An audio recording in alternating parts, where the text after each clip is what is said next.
Bienvenidos a De Debate. ¿Y si te dijera que ese cansancio tan brutal, ya sabes, esa pesadez paralizante que mucha gente siente al despertar cuando pasa de los 50, no es el peso inevitable de la edad? Ya.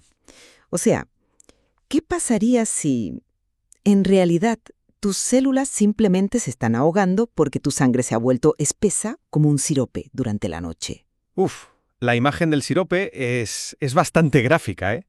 Pero hola a todos. Sí, hola. Pues hoy vamos a analizar y contrastar diferentes perspectivas extraídas de un material, la verdad, muy revelador. Se titula, después de los 50, El secreto para tener energía, fuerza y una vida plena. Un texto que no se anda con rodeos, desde luego. Para nada. Plantea un desafío radical a lo que siempre hemos creído. Básicamente afirma que el deterioro que asumimos como ley de vida es en realidad una consecuencia directa y evitable de nuestros hábitos diarios. Lara, te dice a la cara que no estamos a merced del calendario, sino que, por decirlo de alguna manera, hemos cedido el control de nuestra propia biología. Exacto. Y ahí está el kit de la cuestión, que es lo que vamos a desgranar hoy. La gran pregunta que nos plantea este material es ¿qué factor determina con mayor fuerza la longevidad y la vitalidad a partir de esos 50 años? Una pregunta enorme. Totalmente. Pues yo, como defensora del movimiento, sostengo que la activación mecánica, o sea, el ejercicio físico constante y deliberado, es el catalizador principal. Estoy convencida de que es la chispa, el estímulo absoluto que obliga al cuerpo a ralentizar e incluso revertir el proceso de envejecimiento. Ya, pero yo vengo a proponer un enfoque distinto, basado puramente en la biología celular. Estoy seguro de que la intervención bioquímica, mediante una alimentación inteligente y una hidratación profunda, es la base absoluta, es el cimiento. ¡El cimiento! Sí, porque sin ese cimiento metabólico, cualquier intento de ponerte a hacer ejercicio o buscar vitalidad es, pues eso, una batalla perdida antes de empezar. Bueno, a ver, entremos de lleno en la mecánica del cuerpo entonces. El texto menciona repetidamente lo que llama la gran mentira sobre envejecer. Esa idea de que cumplir años significa obligatoriamente debilitarse. El autor insiste en que el problema real es que, simple y llanamente, hemos dejado de movernos. O sea, el cuerpo humano está diseñado a nivel evolutivo para el estrés mecánico. Claro, evolutivamente sí. Y el movimiento constante, incluso en rutinas modestas como caminar de 20 a 30 minutos diarios o subir unas escaleras, genera señales epigenéticas constantes. Para que nos entendamos visualmente, imagina la epigenética como un panel inmenso de interruptores de luz que controlan tus genes. Vale, me gusta la analogía. Pues no es que nazcas con un destino marcado y el deterioro preprogramado. La presión física de la planta de tu pie contra el asfalto es literalmente el dedo que enciende ese interruptor. Ya, el estrés como señal. Eso es. Ese estímulo le grita a la célula algo así como, oye, ¿seguimos aquí? Necesito que te repares.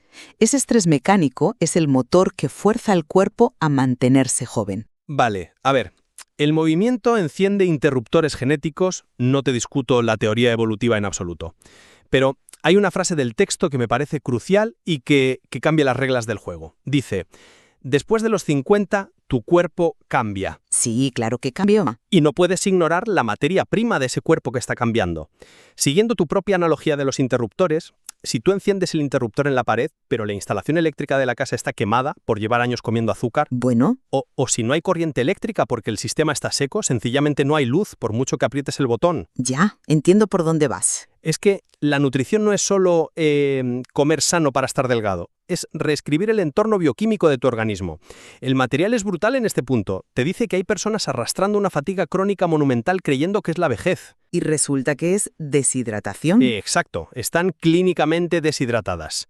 Si a nivel celular no hay un volumen de agua adecuado para crear ATP, que es la moneda de cambio energético que usan nuestras mitocondrias, no puedes generar energía. Es física básica. Por eso la nutrición inteligente es el factor limitante. Espera, me gusta ver cómo un simple vaso de agua por la mañana o quitarte un bollo en el desayuno soluciona la atrofia sistémica del cuerpo. No es solo un vaso de agua, es... Ya, pero por muy limpia y fluida que esté tu sangre gracias a tu dieta impecable, si el músculo no se usa, desaparece, ¿no? Bueno, pero... Si volvemos al síntoma universal que menciona el texto, que es el cansancio o la falta de energía, yo te planteo el origen desde esa perspectiva mecánica. Piensa en el cuerpo humano no como un vehículo, sino como una red eléctrica inteligente, y muy tacaña además. Tacaña, ¿vale? Sí, o sea, si tú dejas una habitación cerrada bajo llave durante meses, la red inteligente de tu cuerpo corta el suministro a esa habitación para no desperdiciar recursos. Las mitocondrias de tus músculos, esas pequeñas centrales eléctricas de las que hablabas, simplemente se apagan o mueren por desuso. Ya. La pérdida de masa muscular. Exacto. El sedentarismo le comunica al cerebro que ya no hace falta producir energía. Caminar, salir al mundo, subir unas escaleras, es abrir la puerta de esa habitación y obligar a la red a reaccionar. Le dices, oye, sigo viviendo aquí, manda energía. Ya veo. La demanda es lo que crea la oferta energética en el cuerpo, no lo que tienes puesto en el plato. Buf, no termino de verlo así, ¿eh? Porque asumas que tu red eléctrica imaginaria está impecable, esperando pacientemente a que le exijas energía. Y fíjate en lo que ocurre a nivel microscópico con esa demanda que intentas forzar. A ver, cuéntame. Mencionabas el cansancio extremo. El cansancio no siempre es por falta de uso de las mitocondrias. La mayoría de las veces, sobre todo después de los 50, es pura inflamación metabólica y resistencia viscosa. Resistencia viscosa. Sí, cuando el texto nos prohíbe el exceso de azúcares y nos ruega que bebamos agua, es por un motivo mecánico muy severo. Imagina tu sistema circulatorio a primera hora de la mañana. Si estás deshidratado y tienes la glucosa por las nubes porque la noche anterior cenaste ultraprocesados, tu sangre pierde volumen acuoso. Ya. Tu sangre ya no fluye como agua libre. Adquiere, salvando las distancias, la densidad y consistencia de un sirope espeso. Sangre convertida en sirope. Madre mía. A nivel microscópico, sí, totalmente. La viscosidad plasmática aumenta drásticamente. Ahora, dile a tu corazón que bombee ese sirope para llevar oxígeno a las piernas porque has decidido salir a caminar para, como decías, encender tus mitocondrias. Hombre, visto así. Es que ese corazón tiene que latir mucho más rápido y con un esfuerzo extenuante solo para empujar esa melaza por los capilares. La persona que intenta tu caminata se agota a los 5 minutos. Ya, pero... Y no es porque su músculo necesite despertar de una atrofia, es porque estructuralmente estás ahogando tus células. Tienes que arreglar el desastre metabólico primero. Entiendo. O sea, no puedes exigirle un esfuerzo mecánico de adaptación a un organismo que está luchando por bombear un fluido tóxico y denso. A ver, entiendo el problema de la viscosidad sanguínea temporal. Y te concedo que el ejemplo del sirope ilustra súper bien por qué los primeros minutos de ejercicio pueden ser un suplicio. Claro. Sin embargo, no me convence como argumento para darle supremacía a la dieta, porque un déficit de agua lo solucionas bebiendo en 10 minutos. Bueno, no es tan instantáneo a nivel celular, pero vale. Pero revertir décadas de deterioro estructural requiere años de adaptación mecánica, y el texto afirma explícitamente que el deterioro se puede ralentizar e incluso revertir. Y quiero que nos detengamos en la palabra revertir y en esos vasos sanguíneos de los que hablabas. Adelante. Cuando tú fuerzas la marcha, el corazón bombea más fuerte y la sangre es empujada con violencia contra las paredes internas de las arterias. Esa fricción física constante, la sangre frotando contra el interior de tus venas, se llama estrés transversal a las células endoteliales a liberar óxido nítrico. Y el óxido nítrico es el químico que dilata y rejuvenece las arterias, devolviéndoles la elasticidad. Es un milagro biomecánico, fíjate. Una presión puramente física creando la solución química. Sin la demanda mecánica, los conductos se quedan rígidos, por mucho brócoli que comas. Claro, el óxido nítrico dilata los vasos por el estrés del roce. Es un proceso biológico real y está súper estudiado. Pero te saltas una parte crítica de lo que significa revertir el deterioro. Y es algo en lo que el material hace muchísimo hincapié. ¿Ah, sí? ¿Qué parte me salto? A ver. Pues el desgaste de la materia prima. Te enfocas maravillosamente en la fricción de la sangre. Y bueno, asumo que tu siguiente paso lógico es hablar del impacto en los huesos y las articulaciones, ¿no? Absolutamente, me lees la mente. El estrés físico sobre el esqueleto es vital. Cada vez que tu pie impacta contra el suelo al caminar rápido, se generan microfracturas imperceptibles en tus huesos. Eso es. Esas roturas activan un sistema de alarma que llama a los osteoblastos, que son las células constructoras del cuerpo, para que rellenen esa microfractura con tejido óseo nuevo. lo hacen más denso y joven. Sin ese impacto mecánico diario, el hueso se descalcifica y se vuelve poroso, inevitablemente. Exacto. Los osteoblastos acuden a la zona porque el estímulo mecánico los ha llamado a trabajar. Pero a ver, pongámonos en situación. Dime. ¿Qué pasa cuando esos osteoblastos, esos obreros, llegan a la microfractura de la rodilla buscando calcio, colágeno y aminoácidos para reconstruir el tejido y descubren que tu dieta está vacía de proteínas de calidad? Bueno. El material del que partimos es muy directo, ¿eh? Nos advierte que el cuerpo cambia y no debe debilitarse. Significa que debes alimentarlo mejor. Si tú estresas una articulación de alguien de 50 y pico años, donde ya hay un desgaste natural en el cartílago, y no le proporcionas los nutrientes clave, ¿Ya? pues no estás fortaleciendo el hueso.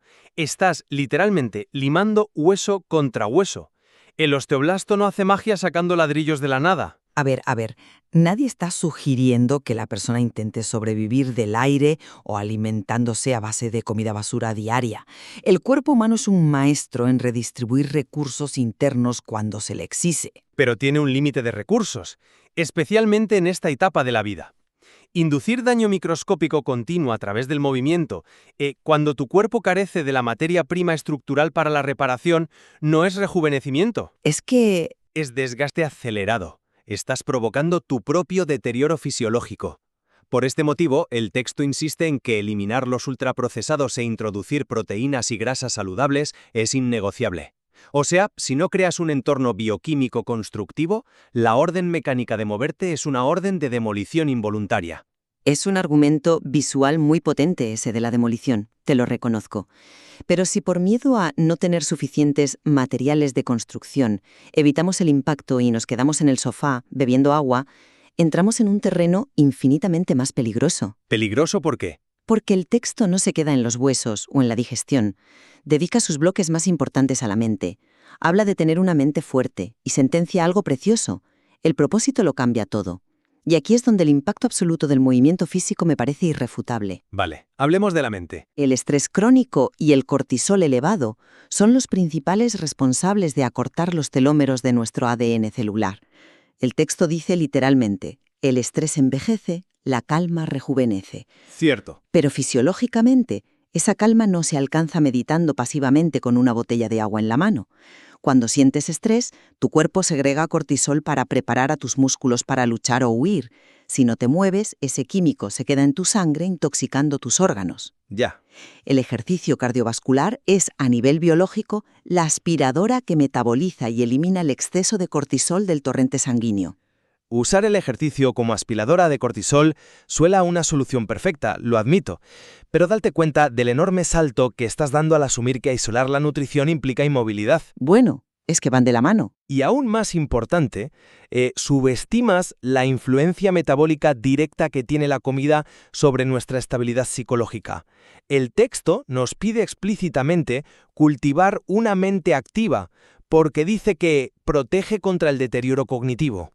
Nos manda a recuperar la curiosidad, a salir, a socializar. Que es movimiento al fin y al cabo. Sí, pero yo te planteo una duda genuina.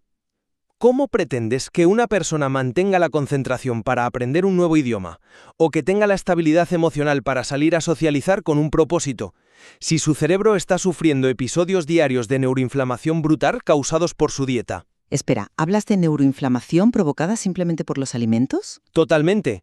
Fíjate, el cerebro humano representa apenas el 2% de nuestra masa corporal, ¿vale? Pero consume una quinta parte de toda la energía que generamos. Sí, es una máquina que gasta muchísimo. Pues si esa energía proviene de alimentos ultraprocesados ricos en azúcares refinados que el texto nos ruega fervientemente eliminar, provocas picos masivos de glucosa en sangre. Tu páncreas entra en pánico y responde con avalanchas de insulina. Y esta montaña rusa de azúcar inflama y daña los diminutos y frágiles capilares que irrigan tu tejido cerebral. Vale, eso tiene sentido. Ese microdaño crea un estado crónico de alarma inmunológico en tu cabeza, y la persona lo percibe como esa famosa niebla mental o irritabilidad constante, falta de memoria a corto plazo o incluso una apatía profunda. Ya veo por dónde vas. El propósito vital del que hablas requiere una claridad mental absoluta, y esa claridad exige de forma imperativa pacificar el sistema nervioso desde el tubo digestivo, eliminando las fluctuaciones de insulina. O sea, La verdadera calma que rejuvenece es metabólica. Ya. No puedes limpiar el estrés de tu mente intentando huir de él corriendo en una cinta mientras tu propia sangre sigue ardiendo de inflamación. Me parece fascinante la mecánica de la niebla mental y los capilares que describes. Pero fíjate en un detalle. Al mencionar la salud de la red capilar del cerebro y la memoria, me acabas de servir en bandeja el mecanismo neurobiológico más potente que existe a favor del ejercicio físico. ¿Ah, sí? A ver. Sí, tienes toda la razón en que los picos de azúcar dañan los vasos sanguíneos del cerebro. Pero, ¿sabes cómo crea el cuerpo capilares nuevos y redes neuronales frescas en el hipocampo, que es el área que controla el aprendizaje y la memoria? Supongo que me vas a decir que con el movimiento. Lo hace a través del BDNF, el factor neurotrófico derivado del cerebro. El famoso fertilizante del cerebro, sí, claro. Exactamente. Es como un abono biológico que hace brotar nuevas conexiones entre las neuronas. Y la ciencia tiene clarísimo qué estímulo provoca la mayor liberación de BDNF. El estrés cardiovascular. Eso es. Caminar a paso ligero, correr, levantar peso. O sea, cuando te mueves por el mundo físico, tienes que navegar por el entorno, procesar tu equilibrio, esquivar obstáculos. Esa demanda de procesamiento espacial le dice a tu biología: oye, estamos explorando territorio nuevo. Necesito que repares el cerebro para que aprenda este mapa. Ya, te obliga a adaptarte. Te obliga a ser neuroplástico.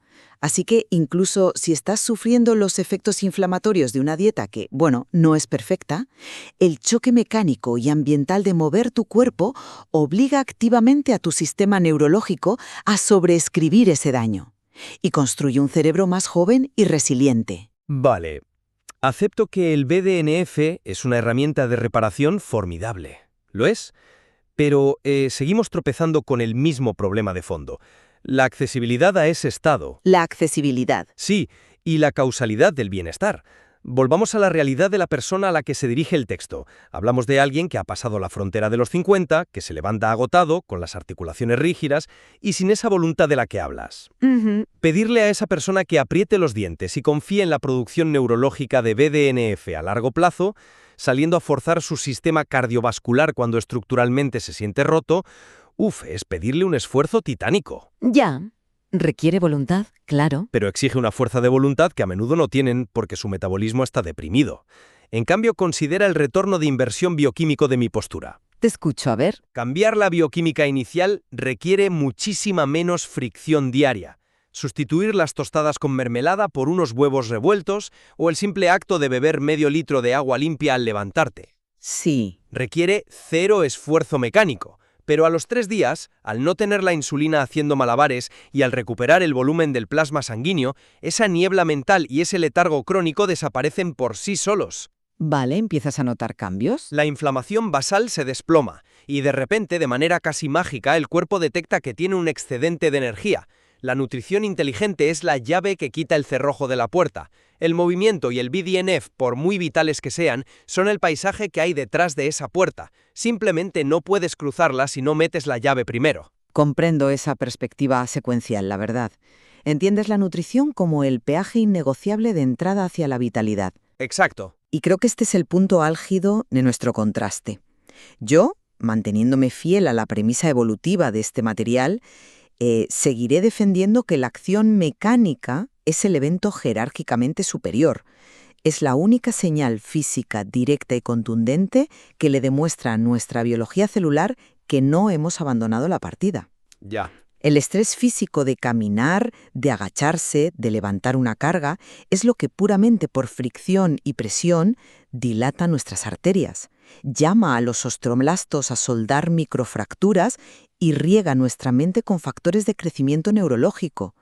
El movimiento es, en esencia, la traducción puramente física de nuestra voluntad por vivir y de nuestro propósito. Lo entiendo. Y mi conclusión, fundamentada en la advertencia central del material de que el cuerpo a esta edad cambia drásticamente sus reglas internas, es que la biología celular no opera por arte de magia, ni responde a la simple fuerza de voluntad sin tener la materia prima adecuada. Claro. La hidratación, que aporta volumen a esa sangre espesa, y la eliminación tajante del azúcar refinado para frenar la neuroinflamación, constituyen el cimiento metabólico que no te puedes saltar. Solo sobre un lienzo celular limpio, hidratado y bien nutrido, el propósito vital y el movimiento pueden manifestarse sin convertirse en un proceso de desgaste acelerado. Bueno, a pesar de que claramente no vamos a ponernos de acuerdo en qué parte de este complejo mecanismo debe ir primero, hay un aspecto en el texto que creo que ambos celebramos con la misma intensidad. Sí, seguro que sí. Es esa revelación de que la edad que marca nuestro documento de identidad no es una condena fisiológica de ninguna manera. Como dice literalmente la obra, no estás viejo, estás en una nueva etapa.